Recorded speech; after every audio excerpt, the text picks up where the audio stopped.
السلام عليكم ورحمة الله وبركاته. ازيكم عاملين ايه؟ يا رب دايما تكونوا بألف خير. فيديو النهاردة حلو جدا ان شاء الله، يا رب تستفيدوا منه. انا رايحة اعمل عمرة عن حد متوفي، او ممكن تعملي عمرة عن نفسك ايا كان بقى. لو انت مقيمة هنا هشرح لكم ازاي بتروحوا تعملوا عمرة سواء ليكي او لحد متوفي. تابعوا معايا الفيديو للاخر وان شاء الله هتستفيدوا. مبدئيا كده انا خلاص جهزت نفسي ولبست واخدت الشاور بتاعي، وابتديت بقى ان انا خلاص هبتدي اروح علشان احرم وابتدي اعمل العمره بتاعتي. ففي البدايه كده هوريكم انا بحضر الشنطه اللي انا باخدها معايا بتبقى فيها ايه. وبرده لو انتي حابه تروحي الحرم عادي، رايحه تصلي او تطوفي طوف تطوع عادي، باخد معايا الشنطه دي وبحط فيها ايه. اول حاجه باخد معايا المصليه بتاعتي، لان انتي في اوقات كتير بتصلي طبعا على بلاط الحرم، فبتحطي المصليه وتصلي عليها. وهاخد معايا زي منديل كده او فوطه صغيره، وهاخد معايا برضو المناديل اللي هي مناديل الجيب. وبالنسبه لان انا بقى رايحه اعمل عمره، فهاخد معايا المقص علشان الاحلال او التحليل في الاخر، اللي هي الخطوه الاخيره في العمره. هاخد معايا ازازه ميه، لان انتي طبعا بتعطشي، بدل ما كل شويه بقى كوبايه ميه، هناك كوبايات كتير وبتشربي في كوبايه بس، دي بتبقى اسهل لي، يعني بمليها وبخليها معايا جنبي، لما بتخلص بمليها تاني. فباخد معايا ازازه ميه، وخصوصا ان احنا هنبقى في طريق اثناء العمره. هاخد معايا بقى كارت الغرفه، مش هنساه. وباخد نضاره معايا لو انا نازله في شمس، فالشمس هنا قويه جدا، وعشان تقدري تفتحي عينك في الطريق فبتاخدي معاكي النضاره. بتاخدي بقى معاكي بسكوت، ممكن كام باكو بسكوت كده تخليهم في الشنطه، او تمر بيديكي طاقه جدا في العمره. وممكن تاخدي مقرمشات لو انت بقى ايه نازله وقاعده اليوم كله، فبتبقي محتاجه حاجه بس كده ايه تاكليها كده اثناء اليوم. بس كده دي كانت الشنطه بتاعه ايه الشنطه اللي باخدها، يعني ايه الحاجه اللي باخدها في شنطتي وانا رايحه الحرم بقضي طول النهار، او رايحه اعمل عمره. وكمان وفي كمان السبحه، تاخدي معاكي السبحه سواء الكترونيه، هي السبحه حطاها في الشنطه عشان لو قاعده بتسبحي، سواء بقى معاكي السبحه الالكترونيه او السبحه العاديه. لو انت بتستخدمي السواك هتاخدي سواك معاكي. بس كده كملوا بقى معايا الفيديو عشان نشوف مع بعض هنعمل ايه وازاي نعمل العمره بتاعتنا. بصوا بقى كده، ادي الفندق ورايا اهو ماشي، وانا كده بقى ماشيه رايحه اركب الحافله. تمام، صورت لكم انا قبل كده طريقي الى الحرم، هوريكم بقى لما اركب. يعني هنا بقى دي المحطة اللي احنا بنركب منها الحافلة اللي بتودينا عند محطة المروة. دي قريبة عندي من الفندق، بنمشي لها خطوتين، ولما بنروح الحرم بنروح منها. او لو احنا عايزين بقى نروح التنعيم علشان ننوي العمرة لينا او لحد متوفي، بنركب برضو لازم نروح المحطة بتاعة المروة علشان نبتدي نركب الحافلة رقم 10، لان هي مش بتعدي من قدامنا. كان في شويه حمام بقى متجمعين هنا حوالينا، فقلت اروح العب معاهم كده واتصور معاهم شويه على بال ما الحافله بتاعتنا تيجي. طبعا كل مكان ليه حافلات خاصه بيه، انتي لما بتنزلي في فندق او في غرفه، او لو حاجزه مأجره شقه، كل منطقه ليها الحافله الخاصه بيها، يعني حافلات خاصه بيها. دي الحافله بتاعتنا هي وصلت رقم 8 وركبنا. وزي ما قلت لكم هروح بقى اقطع تذكرتين للحافلات اللي رايحه التنعيم. قطعنا التذكرتين. هنا ده الموقف اللي بقولكوا عليه، اسمها موقف محطة المروة. هستنى بقى الحافلة رقم 10 اللي هتاخدنا منطقة اسمها الزاهر 102، ما تتوهوش مني. الحافلات بقى كانت مجانية لحد شهر 10، لحد اخر شهر 10. ومن اول 1/11 ابتدت التذكرة بقت ب4 ريال، يعني الفرد ب4 ريال، بس مش ب4 ريال تركبي حافلة واحدة، يعني هي مدتها لمدة ساعتين، تركبي بقى براحتك الحافلات اللي انت عايزاها. ولو انت ما اتضربتش في جهاز كده بتضربي عليه التذكرة في الحافلة، لو ما اتضربتش صلاحيتها يومين، واحيانا عايزه اقول لكم ان احيانا مثلا بتدخلوا الحافله وما بتضربوهاش، فبتقعد معاكم يعني ايه اليومين اللي هما الصلاحيه اللي معاكم. بس هنتجه بقى لمحطه الزاهر 102، وبعدين هناخد من هناك حافلة رقم 2 أو 12، دي اللي هتودينا التنعيم على طول. التنعيم اللي هي مسجد ستنا عائشة رضي الله عنها أم المؤمنين، عشان نصلي ركعتين هناك وننوي العمرة من هناك. طبعا كل منطقة ليها الحافلة بتاعتها. ممكن تاخدوا في موقف تاني اسمه جبل الكعبة، بتاخدي الحافلة رقم 12 وده بيوديكي على طول، مش محتاجة تنزلي بقى محطة الزاهر 102 وبعدها تاخدي حافلة رقم 2 والكلام ده. وفي اماكن هناك يعني مواقف كتير، يعني مثلا في موقف اسمع ان هما بيقولوا عليه اسمه الجرول، وفي موقف تاني اسمه جبل عمر، طبعا على حسب ما انتي ساكنة فين. هنا بقى كنا وصلنا الزاهر 102 المحطة اللي انا بقول لكم عليها، وواقفين احنا والناس اللي ناويين يركبوا، وهنركب بقى علشان نروح التنعيم. وممكن برضو تركبوا تاكس او تركبوا عربية، في عربيات ملاكي بتاخد بالنفر، بس بتبقى تكلفتها اعلى، لان انتي طبعا السكة طويلة، انتي كده كده بتقطعي التذكرة ب4 ريال، وبتروحي وتيجي بقى بيها بقى براحتك كده، خصوصا ان انتي بعد ما تعملي العمرة محتاجة ترجعي الفندق بتاعك، فهم 4 ريال وخلاص. جه بقى الحافلة رقمها 2 اللي بقولكوا عليها، وهنركب وهنوصل بقى عند المسجد ستنا عائشة. احنا كده وصلنا. كل طبعا اللي عايز يعمل عمرة سواء لنفسه او لحد متوفي بيجي هنا، لازم يجي مسجد ستنا عائشة علشان ينوي بقى العمرة، بيصلي ركعتين تحية المسجد، وبعدين بينوي بقى، بتقولي لبيك اللهم عمرة عن نفسي، اللهم تقبلها مني دون رياء ولا سمعة، اللهم اجعلها خالصة لوجهك الكريم، فإن حبسني حابس فمحلي حيث حبستني.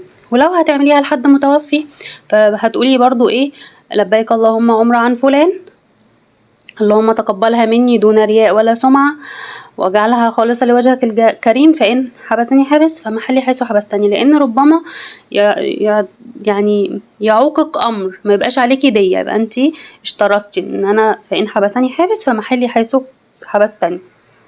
هنا ده المسجد من بره طبعا هو مقسم، اخدين جزء عاملينه للسيدات وجزء للرجالة، بس الجزء بتاع الرجالة اكبر. يعني المسجد كبير جدا، وهتشوفوه دلوقتي هوريهولكم من جوه.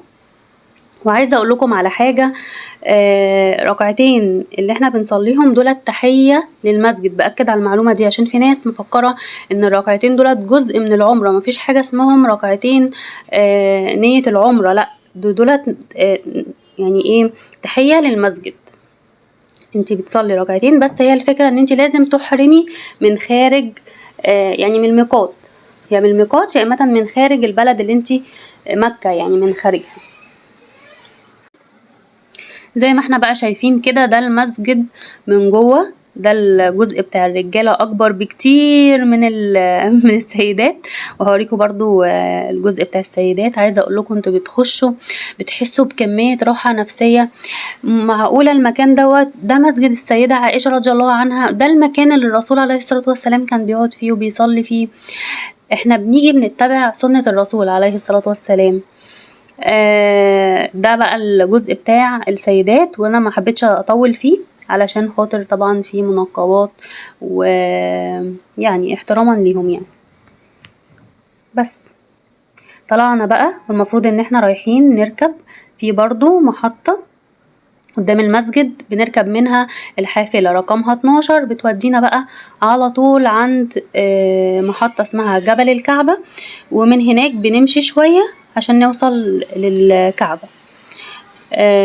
وممكن تركبوا، هتلاقوا عربيات بتحمل بالنفر، الفرد ب5 ريال، بتوديكوا لحد باب الملك عبد العزيز من بره، بتطلعي بس السلم الكهرباء وبتلاقي نفسك قدام الباب اللي هو بيدخلك على الكعبة على طول، اللي هو رقم 79. بس كده هنركب وبوريكوا شكل الحافلة من جوه، وهي الناس بقى بتركب وكده.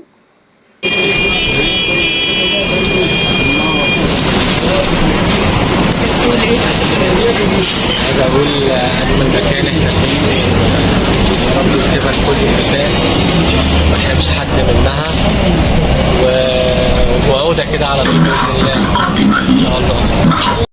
خلاص كده الحافلة ابتدت تتحرك، وهنبتدي نلبي. هنفضل نقول بقى طول الطريق: لبيك اللهم لبيك، لبيك لا شريك لك لبيك، إن الحمد والنعمة لك والملك لا شريك لك. عايزة اقول لكم ان انا يقال ان يعني الارض والطيور والجبال وكل حاجة واحنا ماشيين واحنا بنلبي، احنا والناس اللي معانا بتلبي حوالينا، بتلبي معانا. اجمل احساس في الدنيا، روحانيات جميلة جدا. في معلومة كمان انتوا ما تقلقوش، يعني مش مثلا تركبوا الحافلة فتقولوا احنا ممكن نتوه، طب احنا نعرف المحطة ازاي؟ طب ده في محطات كتير.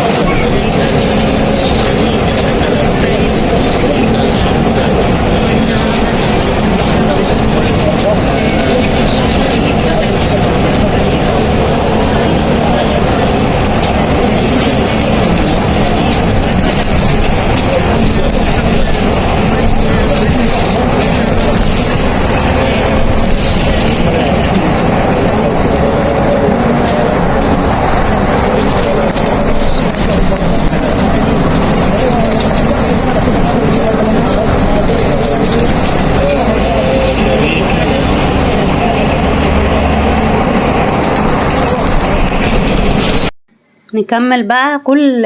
كل حافلة بيبقى فيها كده تسجيل او متسجل عليها كل محطة، بتلاقوا كده تسجيل صوتي بيقول لكم محطة الزاهر 102، محطة مثلا الجحون مش عارفة 400 وايه، محطة مسجد محبس الجن.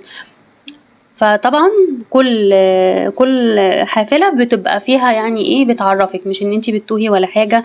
واصلا هناك بيفيدوكي في كل حاجة، واي حاجة بتسألي فيها بيقولولك عليها يعني.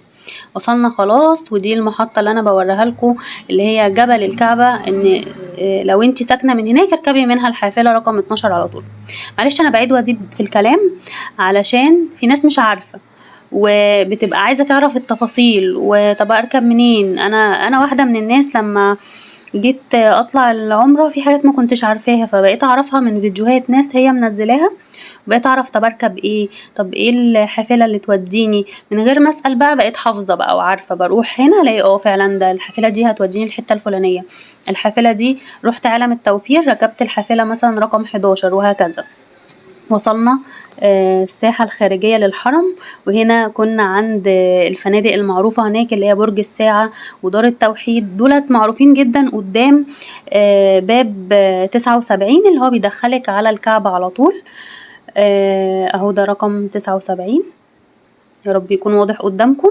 في وشه على طول فندق الساعة ودار التوحيد، وفي وشه بقى شارع ابراهيم الخليل واجياد، الشوارع المعروفة هناك. باب بقى 79 ده جنبيه او قبليه باب رقم 74، وباب رقم 74 دوت لما بتروحي الصبح بدري بيسلموا المعتمرين اللي هم حاملي تأشيرة العمرة، بيسلموهم مصاحف هدية يعني مجانية كده هدية، بس لازم تكوني معتمرة. بس بالرغم يعني ان في ناس راحت بتاخد من غير التأشيرة، ساعات بيدققوا وساعات عادي يعني. ماشي. ادي بقى احنا داخلين، ما شاء الله اللهم بارك، ربنا يزيد هذا البيت مهابة وامنا ورخاء يا رب. منظر الكعبة وانتوا داخلين كده احساس كل مرة ادخلها وانا موجودة كأني لسه اول مرة اشوفها. في احساس كده الهيبة كده يعني سبحان الله، وتلاقي نفسك ساكتة كده وعمالة تدعي وتقولي يا رب حرم جسدي من على النار. احساس مش هقدر اوصفه، يعني مش قادرة اوصفه لكم، اللي هيجي هيعرف الاحساس اللي بقول لكم عليه ده. نزلنا، وعايزه اقول لكم بقى احنا كنا في الوقت ده كان قبل المغرب بحوالي نص ساعه، فهم كانوا عاملين حواجز حوالين الكعبه من تحت، وكان ممنوع اي حد يدخل علشان صلاه المغرب. بعد صلاه المغرب هنفتح الحواجز. حاولنا ندخل طب ما فيش، فقالوا لنا روحوا صلوا صلاه المغرب في مساجد ورا الكعبه من ورا. صلينا المغرب وبعديها بقى ايه قمنا ابتدينا بقى دخلنا الكعبة. تلاقوا الدنيا ليلت كده شوية، واحنا بقى داخلين في بقى ليكي دعاء اول مرة تيجي تبصي على الكعبة ليكي دعاء مستجاب، ما تضيعوش بقى الفرصة دي، ادعي باللي نفسك فيه. انا دعيت زي دعاء سيدنا عمر عليه السلام، اللهم اجعلني مستجابة الدعاء. انتي بقى ادعي الدعاء اللي نفسك فيه، قولي يا رب حرم جسدي من على النار، اغفر لي، ارحمني، قولي اللي نفسك فيه. هنا اهو بصوا انا داخله، تلاقوني كده اهو داخله بحاول ادخل من جوه، لان طبعا انت كل ما بتطلعي بره الطوفه بتبقى اطول، لكن كل ما تقربي من الكعبه بتبقى اقصر، وانا بحاول ان انا اقرب من الكعبه علشان امسح عند الركن اليماني، ادعي اكتر، اشوف الكعبه اكتر كده. عايزه بقى اكلمكم عن اركان العمره وواجبات العمره والسنن. في فرق ما بين اركان العمره وواجباتها والسنن بتاعتها. نتكلم بقى ان اركان العمره: نمرة 1 نية الإحرام، نمرة 2 الطواف، 3 السعي. طيب نية الإحرام إن احنا بنغتسل من بيتنا وبنبتدي ننوي إن احنا رايحين نعمل عمرة، وبنحرم من المكان اللي احنا، زي لو أنا في مكة مثلا من أهل مكة بروح أحرم من التنعيم زي ما وريتكم وبنوي العمرة من هناك، ده الإحرام بتاعي.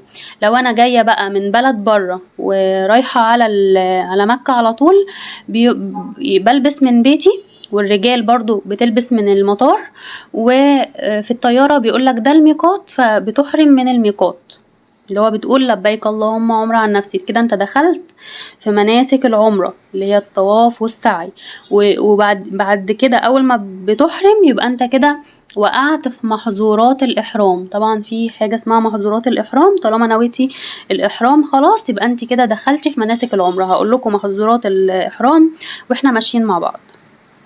يبقى احنا نوينا الإحرام من التنعيم اللي هو احرمنا، بعدين ابتدينا الطواف انت بتطوفي 7 طوفات، وهنا بوريكي ان الطوفة بتبتدي، شايفين الخط اللي بالطول قبل باب الملتزم، ده باب الملتزم اللي هو على شكل الباب، وده مقام سيدنا إبراهيم، الجزء اللي الناس متجمعة حواليه الذهبي ده مقام سيدنا إبراهيم.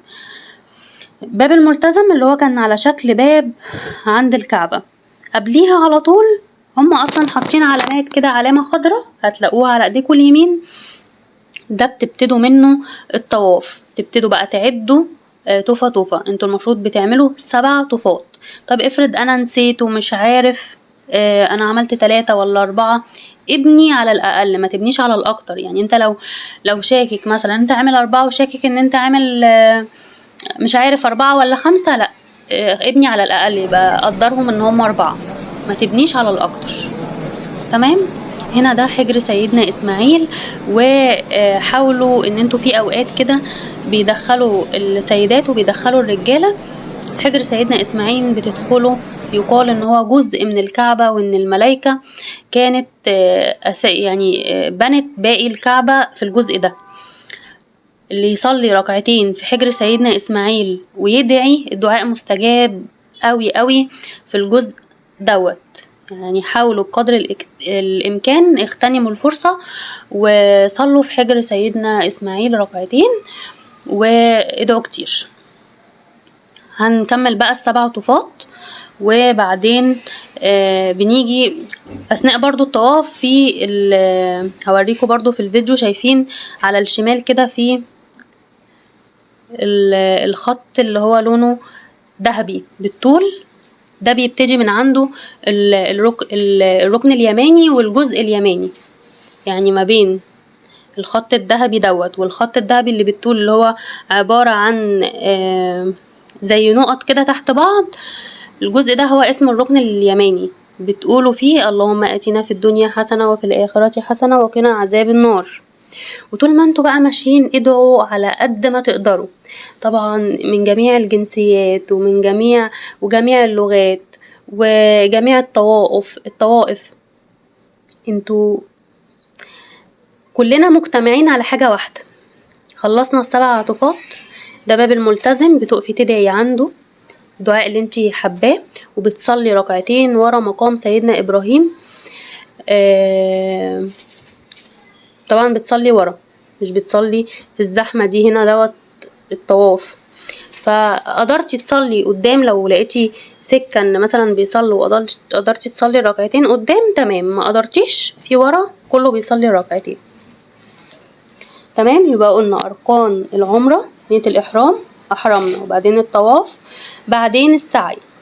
هنا بقى كنت خلاص صليت الركعتين ومستنية اذان العشاء، كان الاذان بيأذن طبعا.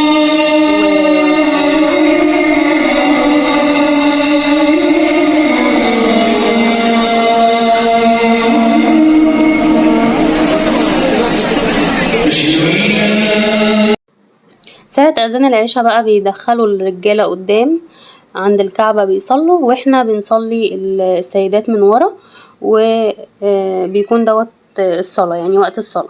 بعديها بنروح بقى نشرب مية زمزم، بنتضلع بمية زمزم بالنية اللي احنا عايزينها، نشرب مية كتير قوي، دي سنة من السنن. وبعد كده هنروح على السعي.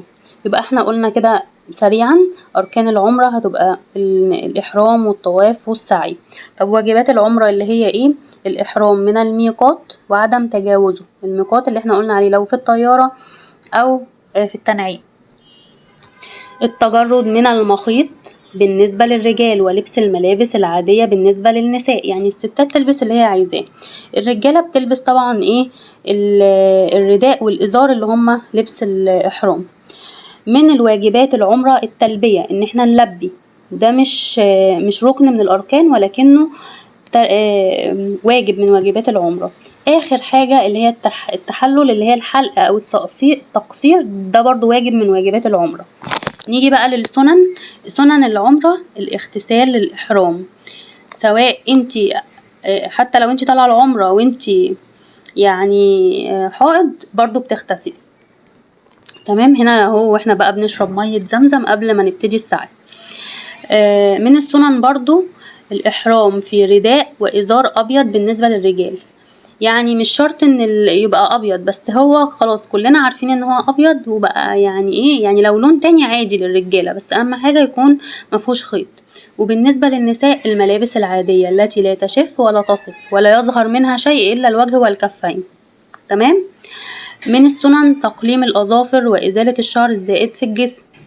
التلفظ بنية الاحرام عقب صلاة نافلة او فرض، يعني انتي تقولي انا نويت العمرة بعد صلاة سنة أو فرض. تكرار التلبية وتجديدها ده من السنن. هنا بقى بدأنا بقى ده جبل الصفا، وبنقف وبنقول الدعاء الله أكبر الله أكبر الله أكبر، لا إله إلا الله وحده لا شريك له، له الملك وله الحمد يحيي ويميت وهو على كل شيء قدير، لا إله إلا الله وحده صدق وعده ونصر عبده وهزم الأحزاب وحده، لا إله إلا الله ولا نعبد إلا إياه مخلصين له الدين ولو كره الكافرون. ونبتدي بقى ننزل على السعي. في السعي ادعي وقولي كل اللي انت نفسك فيه، ادعي. انا ساعات بعمل ايه، بخصص مثلا كده اول شوط ممكن اقول سبحان الله، الشوط التاني اقول اللهم اتنا في الدنيا حسنة وفي الآخرة حسنة وقنا عذاب النار. يعني قولي أي دعاء. اللهم ارزقنا من فضلك ورحمتك التي لا يملكها إلا أنت. بنيجي بقى عند النور الأخضر اللي انتوا شايفينه من فوق دوت، الرجالة بتبتدي تهرول فيه، يعني شايفين كده بيجروا جري سريع. على فكرة أنا جايبه لكم مقتطفات صغيرة ومجرياها، بس بحاول أشرح لكم بالتفصيل. لما نتكلم بقى على السنن والواجبات والأركان، طيب أنا عايزة أقول لكم على حاجة برضو. لو انتي تركتي ركن من أركان العمرة كده العمرة ما تنفعش. ده الفرق ما بين الركن والواجب والسنة.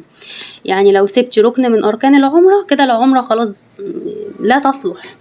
طيب لو انتي بقى جيتي في الواجبات، تركتي واجب من الواجبات اللي هو الإحرام من الميقات أو التجرد من المخيط أو التلبية أو الحلق اللي هو التقصير اللي هو قص الشعر في الآخر، ده عليكي فدية. طب ايه هي الفدية؟ يا تصومي يا تطلعي صدقة، أو ساعات بيبقى عليكي ذبح. لكن السنن ما فيهاش حاجة، ما عليهاش شيء. عشان كده ده الفرق ما بين الواجبات والأركان والعمرة، فركزوا في الحاجات دي. انتوا امشوا بالترتيب اللي انا قلتلكوا عليه. اتمنى يا رب تكونوا استفدتوا حاجة، ويكون فعلا الفيديو مفيد، يعني يكون وصل لكم حاجة.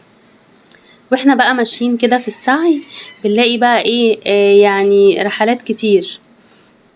هنا وصلنا لجبل المروة، ومن عند جبل المروة كده بنقف، بنتجه اتجاه الكعبة وبنقول إن الصفا والمروة من شعائر الله، فمن حج البيت أو اعتمر فلا جناح عليه أن يطوف بهما، فمن تطوع خيرا فإن الله شاكرا عليم. وندعي وننزل نكمل الأشواط بتاعتنا. طبعا هما 7 أشواط، وبعد ال7 أشواط بتبتدي ان انتي تقصي شعرك، وبمجرد ما انتي قصيتي شعرك فانتي كده العمرة بتاعتك اكتملت وتمت. اخر حاجة بقى هكلمكم عنها هي محظورات الاحرام، اللي بمجرد ما انتي بدأتي احرامك ما ينفعش تعمليها. ما ينفعش الراجل يغطي راسه، ما ينفعش تقصي ضوافرك او تقصي شعرك، عدم مس الطيب، وان انتي ولا تحطي برفان ولا تستخدمي شامبو ولا تحطي كريم ليه ريحة ولا اي حاجة من الحاجات دي. عدم خلع ملابس الاحرام وارتداء الملابس العادية الا بعد التحلل بالحلق او التقصير، يعني بعد ما تتحللي وتقصري شعرك او الراجل اللي يحلق اعملي اللي انت عايزاه. عدم قتل الصيد، يعني ما ينفعش تقتلي اي حاجة ولا ناموسة ولا اي حاجة، يعني عدم قتل الصيد. مقدمات الجماع وعقد الزواج او الخطبة. وبكده نكون خلصنا العمرة بتاعتنا، وربنا يتقبل منا ومنكم.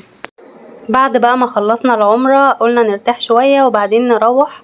كانوا بيوزعوا قهوة عربي وتمر، فاخدناها قعدنا بقى شربناها وبس كده.